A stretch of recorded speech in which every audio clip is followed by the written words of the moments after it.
Okay, welcome back to the second part of our discussion on nucleic acid structure, DNA replication, and chromosomes. Last time we talked about some just overarching principles as it relates to the genetic material DNA.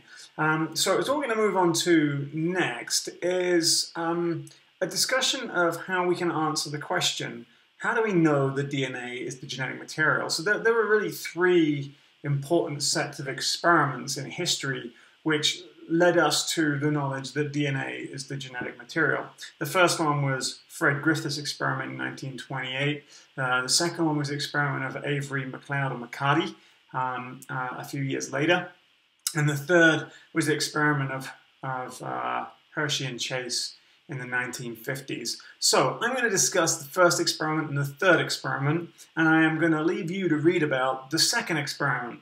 And what I'll do is have a video which just basically has several clicker questions that you can use to evaluate how well you understand that experiment. So we're going to start off in this section just with Griffith's experiment, and then we'll come to Hershey and Chase a little later. So Fred Griffith, working in the mid to late 1920s, was interested in a bacterium called Streptococcus pneumoniae. I'll be honest, he really didn't care about DNA or the nature of the genetic material. At the time, he was working on this bacterium, and he was working on the bacterium because it had killed a lot of troops during the First World War. And Griffiths had noticed that there were two kind of variants of this bacterium, Streptococcus pneumoniae. One variant formed a rough colony when you put the bacteria on a nutrient plate that could grow in the lab. And the other type of Streptococcus pneumoniae, the other variant, or strain as we call them, formed smooth colonies. So on the left here, you can see these small, round, rough colonies, and if you look at them microscopically, they're going to be kind of rough in architecture. Whereas these ones here are smoother, shinier, and so those ones are called the smooth colonies. Now the rough strain, the rough variant, is said to be benign. What that means is it doesn't cause disease. And so the rough strain doesn't cause disease because it lacks a capsule. And so if you think back to our discussion of bacteria, the capsule is a carbohydrate and proteinaceous layer that can surround some bacteria. And we said then that not all bacteria have it. So the benign strain of Streptococcus pneumoniae doesn't have that protective capsule. And all that means is that your immune system can kind of engulf it and grab hold of it and engulf it and break it down, and so it doesn't cause disease, it can't establish an infection. The smooth colony forming strain of Streptococcus pneumoniae, on the other hand, has this capsule to it, and the capsule means that it can't be engulfed by your macrophages, by your phagocytes, and so that means that it can grow and divide, and it can establish an infection, and a very different number of mechanisms by which it ends up causing bacterial pneumonia, which is a fluid in the lungs, and then if that goes untreated, it can basically lead to death by drowning due to accumulation of fluid in the lungs.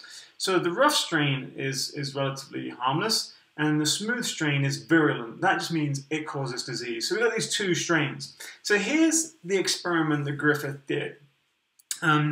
He took some mice, he was doing an experiment in mice. He took a group of mice, and he took some of those mice, and he injected the smooth bacteria, living smooth bacteria, into the mouse. And the consequence of that was that the mouse died. It developed bacterial infections in its lungs, and it died of pneumonia. So then he went on to inject rough bacteria into the mouse. And like we'd expect, given they don't have the capsule, the mouse was totally fine. So if you autopsy the mouse, the bacteria were all gone. Its immune system has eliminated them, so totally healthy mice. Then he took the smooth bacteria and he just put them in a little flask and he heated them up to a temperature which he knew would kill them. And then he injected the dead bacteria of the smooth variant into a mouse, and that mouse was fine. So what he was showing here was that there wasn't some toxin that was just a part of the bacteria which killed the mouse.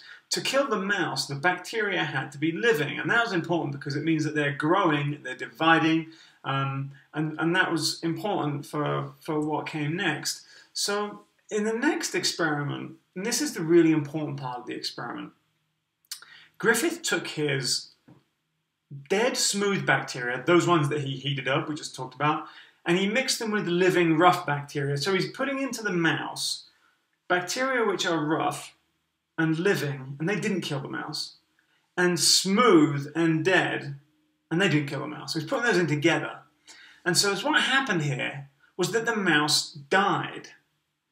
And so this was a little perplexing for a little while until Griffith could, do some additional experiments.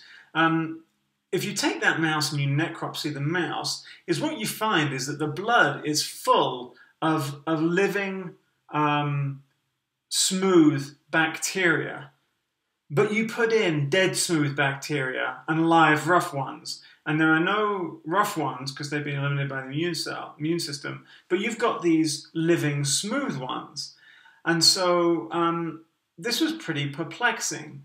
And so these were all through the blood of the mice, they're in their lungs. And so, this revealed something to Griffith, which, we'll come to in a moment. So before we get there, let me just pop up this question for you very quickly. What did this all show? What did the experiment show? Did it show that DNA was the genetic material? Did it show that something could change or convert the smooth cells into rough cells, leading to the mouse dying? Did it show that something could convert the rough bacteria into smooth ones, which then went on to kill mouse?